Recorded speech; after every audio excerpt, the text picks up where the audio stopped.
No buzz. Just Bees Book Club. Short one. Hunting Season by Andrea Camilleri. One of my faves. I picked this one up at some point some time ago. I purchased it a couple years ago, I want to say at this point.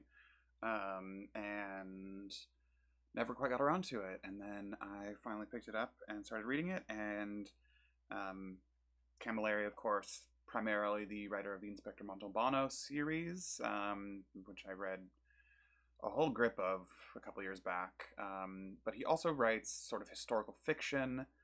I believe Revolution of the Moon and one other one are the ones I've read. And I sort of picked this up assuming, because it wasn't a Montalbano, that Hunting Season was going to be another of his historical fictions. And it sort of is, I guess, having read it now. It's the crossover event. It's like a historical fiction, but about Vigata, the town that Montalbano takes place in, which is not a real town. So it's like characters, but it's like 100 years prior to Montalbano, basically, turn of the century sort of vibes. Um, Not a ton to say. It was a good time. There's a guy who's a statue, but then he's not, and he declares hunting season is coming, and then drowns himself.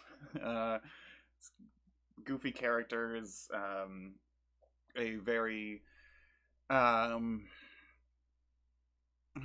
not like a tightly wound mystery, but like a nice sort of big payoff speech at the end, all that stuff.